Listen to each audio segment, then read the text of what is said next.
How have we as a country become so lost? It is so rare to find an independent thinker. Just a country full of people passionately repeating the pre-approved narratives of the government, media outlet, political party, authorities, or religious figures. Who are these people we listen to? What are their motivations? By what merits do they have credible perspectives? Where do their interests truly lie? When you ask somebody like Donald Trump these questions, he'll go on for hours given a chance about how he knows better than anyone, how nobody even comes close to understanding the things that are important to you. He will repeat over and over and over that he wants everything that you want. People like to hear that because in believing Trump's words, a sense of relief and a feeling of hope floods our emotions. We like that feeling. So we tend to subscribe to the person we believe delivered that feeling to us. That is the big mistake that we all make. We believe that the feeling is coming from that person. That couldn't be further from the truth. That feeling is being created by our own belief in the words we are hearing. So the source of relief is ourselves. But because we hold on to believing it came from an outside person, we become more and more submerged into a fantasy, an illusory reality that blinds us from seeing the truth. Then as more and more light is shown on the lies Trump has spewed, we aren't able to face the fact that we've been lied to. We start believing even more blatant lies. For example, he'll say something like, the reason the economy is bad is because of the Democrats. But just hang in there, and as soon as I clean up their mess, it'll be better than it ever was. And because believing the new words feels better than facing the truth, we go to the path of least resistance. And in turn, drift further and further away from the truth. Until what we believe completely contradicts what we see with our own eyes, which creates confusion and uncertainty. Then we become completely dependent on Trump to navigate our way through it all. If we continue to allow this corrupt, lying, narcissistic, sociopathic, pedophile con man to have his way, the only decision we'll be allowed to be making in the future will be what flavor of boot polish that we want to lick. If you're listening to this, stop what you're doing. Close your eyes. Take a long, deep breath. Remove yourself from the stresses of this life for just a moment. It doesn't matter if you're a man or a woman, black or white, white collar, blue collar, Christian, Jewish, Muslim, Buddhist, or you're an atheist. Just connect to the simple truth that you are a human being. As humans, we all require the same things to stay alive and healthy. And 100% of all violent and evil behavior comes from the fear that our lives are being threatened. That's a fact. So try to stay aware when politicians or religious leaders or any authority figure that wants your support or your belief in them. Ask yourself, do they promote fear on any level? Or love?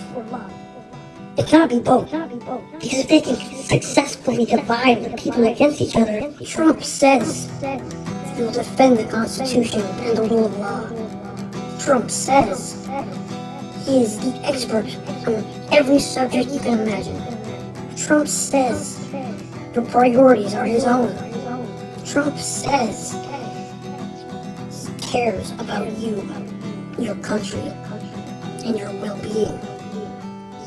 Trump says he will expose the corrupt, the evil that is holding our country hostage.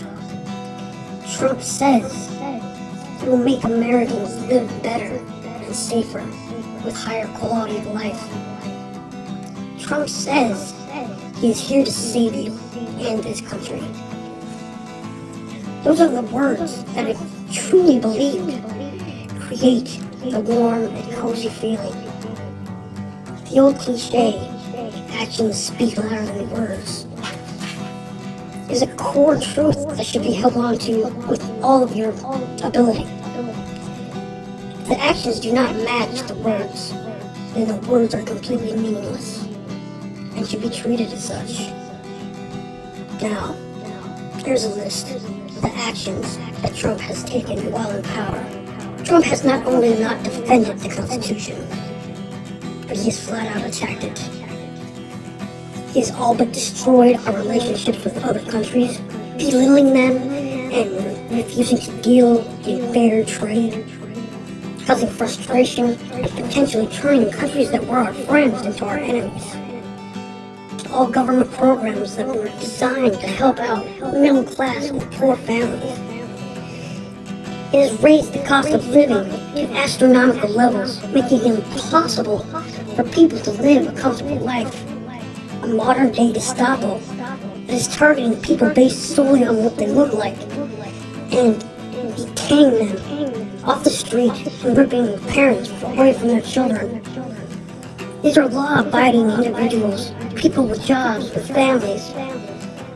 He sends these innocent people to the world's largest and most horrific torture prison in El Salvador. They will live and stay until the day they die. No charges, no lawyer, no court date, no due process, no explanation. President, now you tell me, who's going to make it a point to change the laws around it in a way that strips themselves of any of the consequences for breaking the law? The obvious answer is someone that plans and intends on breaking the law. He has issued pardons to violent criminals that attacked and seriously injured and even killed people in an insurrection that he himself orchestrated. He has blatantly directed the FBI and the Department of Justice to withhold the evidence that proves his connection and involvement with the world's largest sex trafficker for children. He has blatantly taken steps to rig the primary elections so as not to lose power. He admittedly admires the dictators that run foreign governments. He is desperately taking steps to normalize using our own military against us. He viciously attacks anyone that publicly criticizes him. The list goes on and on and on, and it grows longer by the hour.